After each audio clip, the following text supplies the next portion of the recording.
Assalamu alaikum students. How are you people today? I hope you all are fine by the grace of Almighty Allah. जैसे कि आपको पता है हम लोग डिस्कस कर रहे थे hope is the thing with feathers poem के हवाले से हमने कॉम्प्रहेंशन भी की, इसमें एक्सप्लेनेशन भी हो गई थी फर्स्ट पार्ट पे।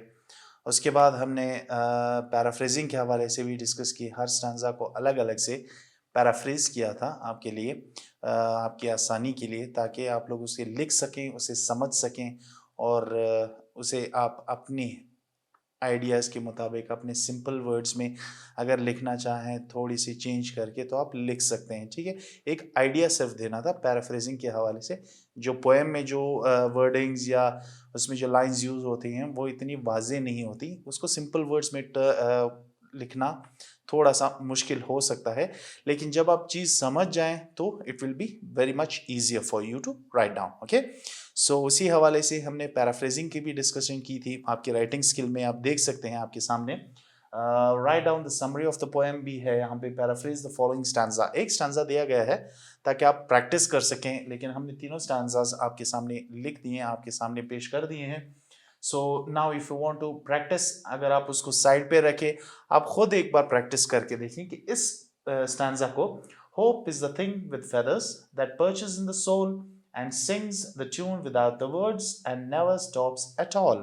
इस स्टैंजा में पोएटस जो एमिली डिकिंसन है वो क्या कहना चाहती है, उसे आसान अल्फाज में लिखने की कोशिश करें, आप अपने अल्फाज में लिखने की कोशिश करें ताकि आपको पैराफ्रेजिंग आ जाए। ठीक है, इसे एज अ प्रैक्टिस आप देख लें। वैसे तो आपके सामने three stanzas, all the three of them have been paraphrased and they have been presented in front of you, but still अगर आप खुद प्रैक्टिस करेंगे इंशाल्लाह आपके लिए बेहतरी होगी। ठीक है, इस हवाले से तो समरी के हवाले से अभी हम लोग डिस्कस करेंगे। समरी जो है ना, पूरी पोएम को समराइज करना होता है, इसमें एक स्टैंजा की बात नहीं है, इसमें तीनों स्टैंजाज में, या कोई पोएम है उसमें 4 हैं, किसी में 5 हैं, तो उसका जो पूरा जो मेन आइडिया है उसे सारा निकलना, और हर स्टैंजा की जो इम्पोर्टेंट चीज़ें जो उस थीम से रिलेटेड है, उस मेन थीम से रिलेटेड चीज़ें हैं, वो सारी आपने डिस्कस करनी है। ये ना समरी, समराइजिंग जब आप करते हैं तो इन चीज़ों का अपने जहन में रखना है। फर्स्टली जब आप स्टार्ट करते हैं तो सबसे पहले जो पोएम का नाम होता है वो होता है। ठीक है, समरी राइटिंग तो आपने सीखी होगी अपनी पिछली क्लासेस में, बट स्टिल एक रिवीजन कर लेते हैं। ठीक है, ताकि आपकी मेमोरी रिकॉल हो जाए, ताकि आपको वो चीज़ें वापस याद आ जाएं। ठीक है, समराइजिंग में आप देख सकते हैं सबसे पहले आप जो है उसकी जो पोएम का नाम लिखते हैं कि ये समरी जो है इस पोएम से रिलेटेड है, और उस पोएम को लिखा किसने है। ठीक है, अगर आपको सन का पता है, ईयर का पता है कि इस ईयर में लिखी गई है ये पोएट्री या पोएम, वो नज़म जो लिखी गई है किस सन में लिखी गई है वो आप मेंशन कर सकते हैं। अगर आप उसके जो बेसिकली जो पोएट है या पोएटेस है, जो शायर या शायरा कहाँ से रिलेट करते हैं, उनकी जो बैकग्राउंड है कहाँ से है, मीन्स इफ वेदर ही और she is an American an English, कहाँ से रिलेटेड है, वो अगर आप मेंशन करना चाहें एज एन एक्स्ट्रा इन्फॉर्मेशन, अगर आप कह सकते हैं कि फलाना एन अमेरिकन पोएट, ओके, और एन अमेरिकन पोएटेस, अगर आप लिख सकते हैं इफ ही और शी बिलोंग्स फ्रॉम इंग्लैंड और यूके, यहाँ से आप अगर कहते हैं तो आप कहते हैं कि इंग्लिश पोएट और इंग्लिश पोएटेस, तो इस तरह आप मेंशन कर सकते हैं उसके बैकग्राउंड के हवाले से फर्स्ट ऑफ ऑल जब आप समरी स्टार्ट करते हैं। उसके बाद तो फर्स्ट स्टैंजा से ही आप स्टार्ट करेंगे कि इन दिस पोएम, ओके, उसमें आप कलेक्टिवली मेंशन करेंगे, वहाँ पे आप स्टैंजाज यूज़ नहीं करेंगे कि फर्स्ट स्टैंजा में उसने ये कहा है, सेकंड में ये कहा है और थर्ड में ये कहा है, नहीं। उसमें आप ये कह सकते हैं कि फर्स्टली उसने क्या मेंशन की है, सेकेंडली अगर आप यूज़ करते हैं, जैसे कि ऐसे राइटिंग में मोस्टली यूज़ होते हैं जब आप रीजनिंग देते हैं, फर्स्टली सेकेंडली जो नंबर वाइज की बात होती है, और थर्डली की या last, in the last, okay, in the last, ये चीज़ें, और कंक्लूजन में आप कंक्लूड कर सकते हैं उस समरी को कि कंक्लूजन में उस शायरा या उस शायर ने, पोएट या पोएटिस ने क्या कहा है। ठीक है, सो इस तरह आप एक समरी लिख सकते हैं, खुद अपने अल्फाज में, सिंपल अल्फाज में आप लिख सकते हैं। सो वैसे भी हमने समरी तैयार कर ली है आपके लिए, just for your information, I am just giving you the tips of writing a summary. तो अगर आप खुद प्रैक्टिस करना चाहें तो अपने वर्ड्स में आप ट्राई करें, that would be much better practice for you people. Rather वो चीज़ जो आपके लिए तैयार मिल जाती है वो तो मिल जाएगी इंशाल्लाह आपको, that is a problem. Okay, so paraphrasing के हवाले से हमने डिस्कस कर लिए, हम वापस जाते हैं समरी के हवाले से कि समरी क्या है। ओके, सो उसके लिए भी हमने एक स्लाइड प्रिपेयर की है जो हम पेश करते हैं आपके सामने। सो उसे आप देख के आपको आइडिया हो जाएगा कि समरी होती क्या चीज़ है और किसी पोएम को समराइज कैसे करते हैं। ठीक है, उसके बाद हम आएंगे the third point of writing skill, what is the main theme of the poem. So main theme के हवाले से हम लोग डिस्कस करेंगे कि थीम क्या है, पोएम का जो थीम है वो क्या चीज़ है। और इस पोएम का specially hope is the thing with feathers, इस हवाले से कि इसमें मेन थीम क्या है, उस पर एम्फसाइज किस चीज़ पे ज़्यादा एम्फसाइज किया गया है, या शायर या शायरा ने किस चीज़ पे ज़्यादा एम्फसाइज किया है। ठीक है, बट यहाँ पे शायरा है द पोएटेस एमिली डिकिंसन ने किस पे ज़्यादा एम्फसाइज किया है, किस बात पे। तो मेन थीम के हवाले से भी हम लोग डिस्कस करेंगे, वो तो वाज़ेह चीज़ है, होप के हवाले से है, but will discuss it later on after completing the summary. ठीक है, okay, so now we go towards the slide of the summary. Okay, so now we come towards the slide of the summary. Okay, जैसे कि आपको पता है आपकी class 9 की unit 13 है, last unit of your book hope is the thing with feathers poem and summary of the poem. हम summarise किया है पोएम को, किस तरह समराइज किया है आप देख लें उसी स्टेप्स के मुताबिक। अगर आप खुद करना चाहते हैं that would be much better for you to practise. Okay, तो अगर आप खुद से करेंगे तो ये तो और भी अच्छी बात है। वैसे आपके लिए तैयार आपको मौजूद होगी इसी स्लाइड में, अगर आप देख सकते हैं। अगर आप नोट डाउन करना चाहते हैं, जैसे कि मैं अपने लेक्चर्स में बताता हूं आपको हर वक्त कि आप लिखें, लिखने से आपकी हैंड राइटिंग भी इंप्रूव होगी और राइटिंग स्किल भी इंप्रूव होगी।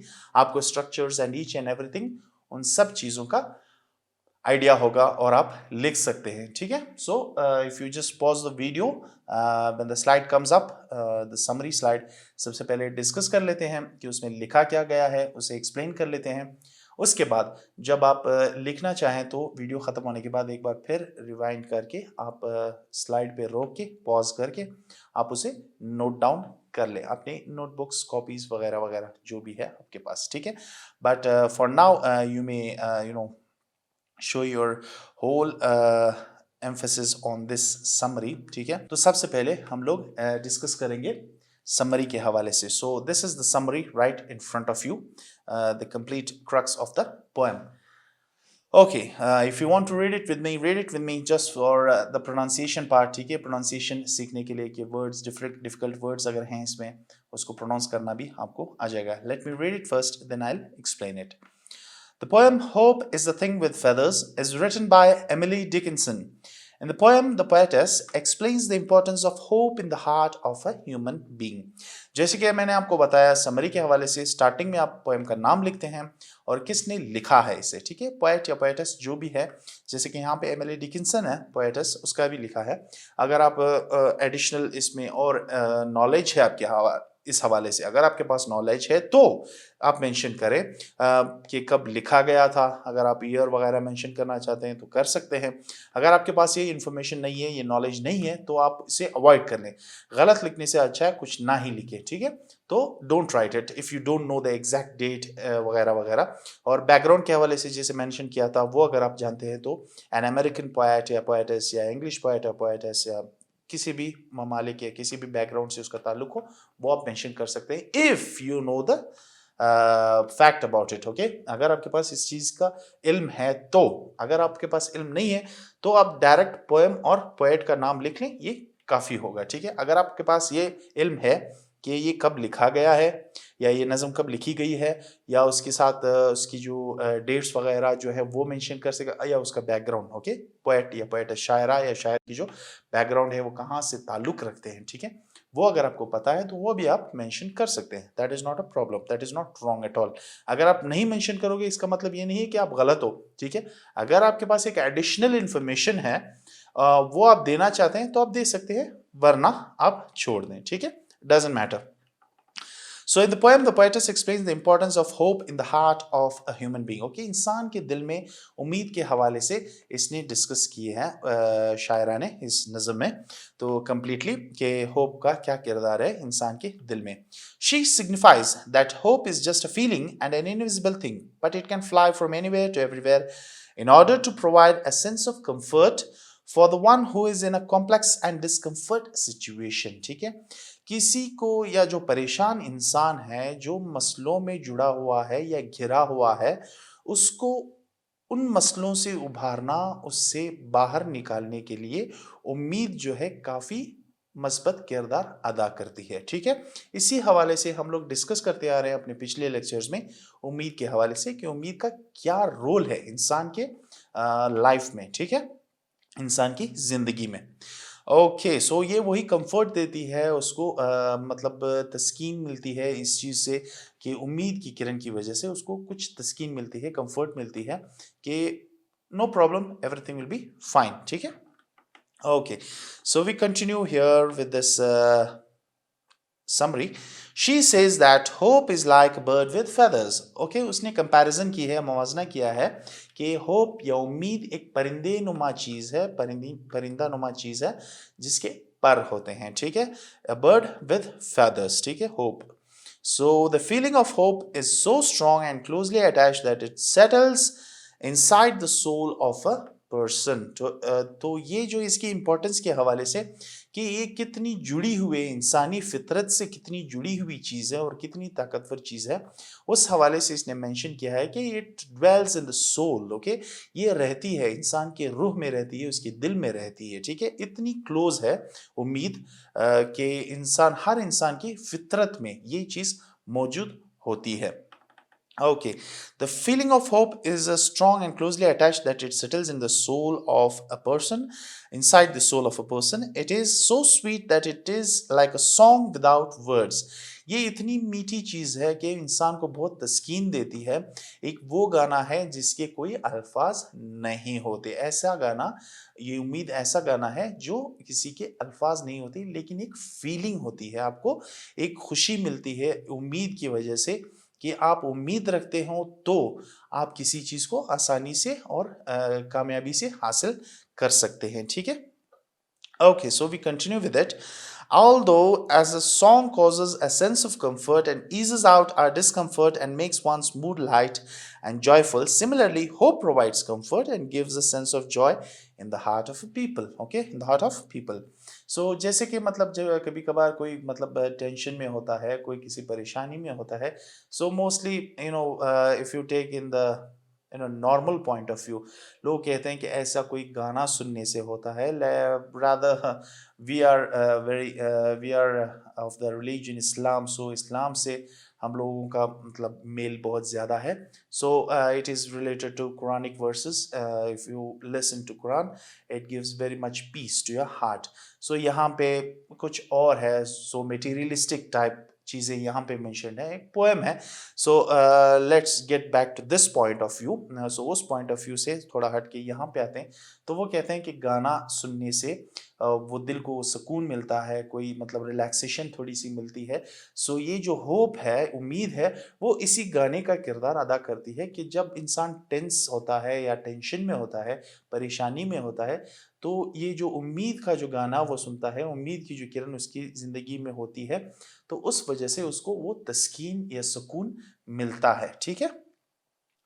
Okay, so we continue. In furious circumstances, hope is the best sympathizer which encourages a person to step forward to overpower the miseries and hardships. The same thing which has been mentioned again and again, वो चीज़ repeat होती जा रही है कि ऐसे मतलब जो बुरे हालात हों, जो बहुत ही बुरी तरह आपको पीछे कर रही हो, मुश्किलात हो, ऐसी चीज़ें जो आपकी ज़िंदगी में आ रही हों, इन सारी चीज़ों का सामना करने के लिए उम्मीद एक ऐसी चीज़ है, एक बेस्ट सिंपैथाइज़र है जो इंसान को ताकत देती है उसको, उसकी हौसला अफजाई करती है, encourage करती है, ठीक है। encourage means to हौसला अफजाई करती है कि वो हौसला शिकनी से दूर रहे, कि मीन्स वो मायूसी ना करे कि ये चीज नहीं हो पा रही मुझसे, so I am not able to do it, no, not like that. It rather encourages, हौसला अफजाई कर दी है कि this is not a problem at all, ये प्रॉब्लम है अभी फिलहाल, ठीक है, कोई मसला नहीं है, you can overcome it, okay, you can step forward, you can overcome the problem and you can go towards success की तरफ गामजन कर सकते हो सकते हो उम्मीद की वजह से, ठीक है। सो ये सारी चीजें जो पोएम में मौजूद है वही चीजें हम लोग डिस्कस कर रहे हैं समरी में, ठीक है। Then if you continue with it, hope keeps one warm and encourages in the coldest and gloomy situation. ठंडी मतलब इन अ सेंस यहाँ पे कोल्डेस्ट जो यूज किया हुआ है, कोल्डेस्ट मतलब जो, जैसे कि आप देख सकते हैं सर्दियों में खासकर मौसम किस तरह होता है और इंसान को कैसी कैसी चीज़ों का सामना करना पड़ता है, ठीक है। ये उसी हवाले से मेंशन है कि वो मौसम इस तरह धुंधला सा हो जाता है, मतलब जो जिंदगी होती है उस तरह धुंधली हो जाती है कि आपको कुछ नजर नहीं आता कि मैं क्या करूं, तो उस वक्त ये उम्मीद की किरण जो होती है आपकी मदद करती है। That is all which has been mentioned here. Hope in itself has no limits. उम्मीद की कोई लिमिट नहीं है कि ये मतलब फॉर एग्जांपल इसको अगर आप कंपैरिजन देखिए, कोई बैटरी वैटरी या कुछ ऐसी चीज़ नहीं है जिसका इस्तेमाल करोगे आप, बार बार इस्तेमाल करोगे, बार बार इस्तेमाल करोगे तो वो ख़त्म हो जाएगी, ठीक है। जैसे कि उसका कोई लिमिट है, चार्ज इतना है तो इतनी यूज़ होगी और उसकी जो चार्ज ख़त्म हो जाती है तो फिर ख़त्म हो जाती है, ऐसी कोई बात नहीं है। होप की कोई लिमिट नहीं होती है। उम्मीद आप पूरी ज़िंदगी उम्मीद ही रख सकते हो, जैसे कि उम्मीद पे दुनिया कायम है, एक फेमस प्रोवर्ब ये सेइंग है, कहावत है जो कहते हैं उम्मीद पे दुनिया कायम है। सो जब तक ये दुनिया ही ख़त्म नहीं हो जाती तब तक उम्मीद ख़त्म नहीं होती। इसकी एक्सट्रीमिटी बहुत ज़्यादा है, it is very extreme to the last point, वहां तक ये कारगर है। तो इसकी कोई लिमिट नहीं है। And never demands for anything in return the same thing, और बदले में कुछ भी नहीं मांगती, okay. Hope is the only thing which only gives you, which does not take anything, ठीक है। वो सिर्फ देती है आपको, देती है क्या, हौसला देती है आपको मुश्किलात के दौरान, आपको ताकत देती है उन मुश्किलात का सामना करने के लिए।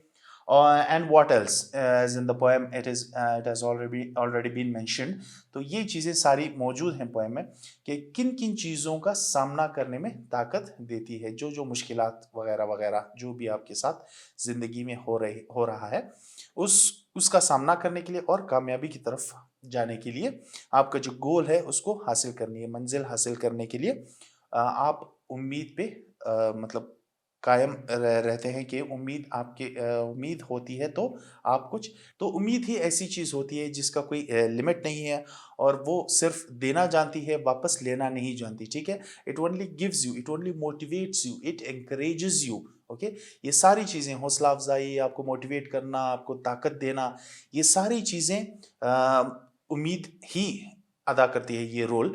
लेकिन वापस जब बदले की बात आ जाती है, बदले में कुछ भी नहीं मांगती। जैसे कि आप मोस्टली यहाँ पे आजकल के दौर में सुनते आ रहे हैं, गिव एंड टेक का ज़माना है भाई, गिव एंड टेक का ज़माना है। गिव एंड टेक से मुराद क्या है, कुछ ले कुछ दे, ओके। सो इस तरह का ज़माना है कि आप अगर कोई किसी के साथ अच्छाई करते हैं तो आप इस हवाले से मत सोचें कि मैं इसके साथ अच्छाई कर रहा हूं तो ये भी मेरे साथ अच्छाई करे। सो हर एक की सोच में ये होता है, एक एक फितरी अमल है कि अभी आप सोचते हैं कि यार मैं फलाने बंदे के साथ इतनी अच्छाई की है। फॉर एग्जांपल अगर आपके क्लास फेलोज के साथ आपने कोई मदद की है, उसको कोई टॉपिक समझाया है या किसी बुक के दौरान बुक राइटिंग में या कुछ भी हो या कोई एक्टिविटी है आपने उसकी मदद की है, और बदले में आप सोचते हो यार मैं ये यहाँ पे मुझे कुछ समझ नहीं आ रहा है, ये शायद इस सब्जेक्ट में आप थोड़े वीक हो, वो थोड़ा अच्छा है। जब आप कहें और वो कहें कि नहीं मैं फारिग नहीं हूँ, मैं फ्री नहीं हूँ, मैं नहीं समझा सकता, मैं बाद में, मतलब वो जो वो कहते हैं कि जान छुड़ाने वाली बात करता है, तो आपको बुरा लगता है क्योंकि आपने कुछ दिया उसको, कोई इन्फॉर्मेशन दी है, कुछ आपने मदद की है उसकी, लेकिन बदले में आपको कुछ नहीं मिला तो बुरा लगता है। लेकिन होप, उम्मीद ऐसी चीज़ है जो सिर्फ देती है आपको ताकत वगैरह वगैरह, इंकरेजमेंट, आपकी हौसला अफजाई, सब चीज़ें करती है, लेकिन बदले में आपसे कुछ भी नहीं मांगती, ना किसी चीज की तवक्को रखती है। So this is completely the crux of the poem. यहाँ पे समरी में आप देख सकते हैं पूरी डिटेल में सारी चीजें मेंशन है फ्रॉम टॉप टू बॉटम। पहले से स्टार्ट कहाँ से हुआ, फिर बीच में क्या मेंशन किया गया था, फिर लास्ट में क्या मेंशन हुआ था इस पूरे पोएम में। ठीक है, अभी आप अगर जाते हैं उसकी तरफ, मेन थीम की तरफ, कि मेन थीम क्या है। ठीक है, जैसे कि हमने राइटिंग स्किल में देखा है मेन थीम, जैसे कि मैंने आपको पहले भी बता दिया था लेक्चर से, समरी से पहले, कि मेन थीम पोएम का क्या है। मेन थीम तो होप ही है, उम्मीद के इर्द गिर्द ही घूम रहे हैं सारे अल्फाजात जितने भी यूज हो रहे हैं इस नज़म में, वो सारे उम्मीद के आसपास ही घूम रही हैं। कभी परिंदा, कभी पर, कभी इंकरेजमेंट, कभी ताकत, कभी हौसला अफजाई, इन्हीं चीज़ों में रिलेटेड घूम रही है होप। ठीक है, hope is the major theme that runs throughout the poem. पूरे पोएम में वही चीज़ है। और एमिली यानी कि शायरा जो है, Emily says that hope resides in the hearts for good, हमेशा के लिए हमारे इंसानों के दिलों में रहती है होप। ठीक है, this is a simple point. अगर आप उसको थोड़ा सा मेन थीम को थोड़ा एलाबोरेट करना चाहते हैं, थोड़ा और एक्सप्लेन करना चाहते हैं in your words, you can. Just मैं आपको कुछ पॉइंट्स बता रहा हूँ। ठीक है, तो एमिली पहले बोलती है कि शायरा जो है वो बोलती है कि hope resides in the heart, okay, दिल में होती है जो फितरी चीज है, और हमेशा के लिए, for resides in the heart for good means हमेशा के लिए, आपके मरते दम तक। It liberates us from despair and gives us the strength to move on, okay? ये हमें गमी से, गम महसूस करने से या बुरा महसूस करने से हमें दूर रखती है, और हमें अच्छाई की तरफ ले जाती है, और हमें ताकत देती है कि हम आगे बढ़ें अपनी मंजिल की तरफ। It only empowers us and in return demands nothing the same thing. ये हमें इंकरेज करती है, हौसला अफजाई हमें ताकत देती है इन चीज़ों को झेलने की, मुश्किलात को झेलने की, और बदले में कुछ भी नहीं मांगती। Briefly, as the sole theme of this poem, hope has been personified to show its importance to the weak souls. ठीक है, ये यहाँ पे ये personification जो कहते हैं, इसको ये personified किया गया है, ये जो कमजोर दिल वाले हैं उनको ये चीज बताने के लिए। ठीक है, जो जिनकी रूह कमजोर हो गई है या हमेशा मायूस रहते हैं, ऐसे लोगों के लिए ये पोएम कारगर है, कि उनके लिए ही लिखी गई है, almost as an like, okay. तो उनके लिए लिखी गई है कि आप उम्मीद का दामन मत छोड़ें। ठीक है, never be pessimistic, be optimist. ठीक है, कभी भी मतलब मनफी सोच अपने जहन में मत लाया करें, मस्बत सोच रखें, और आगे बढ़ने का, जिंदगी में आगे बढ़ने की कोशिश करें, ना कि मुश्किलात और इन चीज़ों का सामना करते करते करते आप थक हार जाएं, और आप कहें कि no more work, no more success, no more activities, nothing. ठीक है, ये आपने नहीं कहना है, नो आपने कभी नहीं कहना है। ठीक है, आपने हर वक्त कहना है कि yes I can do it, yes I am able to do it, okay. So ये चीजें आपको कैपेबल बनाती है, आपको इस काबिल बनाती है कि आप इन मुश्किलात को साइड पे रख के आप सक्सेस की तरफ गामजन रहें हर वक्त। ठीक है, नेगेटिव ना सोचें, ये चीजें सारी। सो वीक सोल्स के हवाले से जो बात हो रही है, वही जो कमजोर दिल वाले हैं, कमजोर रूह वाले हैं, जिनकी अंदरूनी जो ताकत होती है सोल्स की, उनकी रूह की, उनकी जो दिल की ताकत होती है वो बहुत कमजोर हो जाती है, वो एकदम से मायूस हो जाते हैं। ये सो मायूसी कुफर है, ओके। अगर हम वापस हमारे रिलीजन के साथ इसे रिलेट करते हैं तो मायूसी को कुफर के साथ बताया जा रहा है। सो मायूसी कभी भी अच्छी नहीं होती। तो इसी हवाले से ये मेन थीम आपने जहन में रखना है, कि मेन थीम ये चीज है जो यहाँ पे बताई गई है पोएम में। ठीक है, इस नज़म में जो एमिली डिकिंसन है, शायरा पोएटस, वो हमें यही बता रही है। सो आई होप यू अंडरस्टूड, क्योंकि बार बार हम लोग डिस्कस करते आ रहे हैं इस हवाले से। सबसे पहले हमने पोएम रीड किया था, उसके हवाले से एक्सप्लेन भी किया था कि पोएम में क्या क्या चीज़ें हैं और कौन सी चीज़ें मेंशन है, किस हवाले से बात हो रही है। अगेन जब हम पैराफ्रेजिंग की तरफ आए तो उसे और सिंपल वर्ड्स में और एक्सप्लेन हो गया था। सारा का सारा पोएम जो था उससे हमने डिस्कस कर लिया था। उसके बाद हम लोग वापस समरी की तरफ आ गए हैं राइटिंग स्किल्स में। तो यहाँ पे भी हम लोगों ने देख लिया कि फर्स्ट स्टेप से सेकंड से थर्ड लास्ट, यानी कि थर्ड उसका थर्ड स्टांजा है, सो लास्ट स्टेप है। फर्स्ट सेकंड और लास्ट स्टेप में क्या क्या चीज़ें मेंशन होती आ रही हैं, इस हवाले से हमने डिस्कस किया।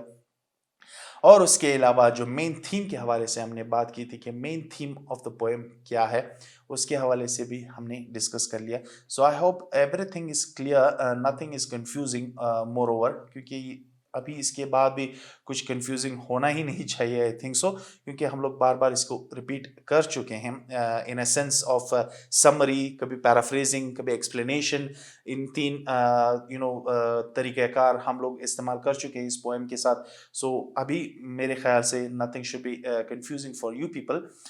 सो ये था समरी। अगर आप नोट डाउन करना चाहें, जैसे कि मैंने पहले आपको कहा था, आप नोट डाउन कर सकते हैं, आप लिख सकते हैं, इसे लिख के आप अपने पास रखें और उसे रीड करें। अगर आप उसमें कोई चेंजेस करना चाहते हैं, अगर आप कुछ एडिशन करना चाहते हैं पोएम से रिलेटेड, अगर आपके जहन में कुछ ऐसे सेंटेंसेस हों जो आप कहते हो ये सेंटेंसेस अच्छे लगेंगे इसमें समरी में, तो आप ऐड ऑन कर सकते हैं, that doesn't matter at all, okay, but correctly, ठीक है, correctly grammatical wise, structure wise उसे सही होना चाहिए, ठीक है।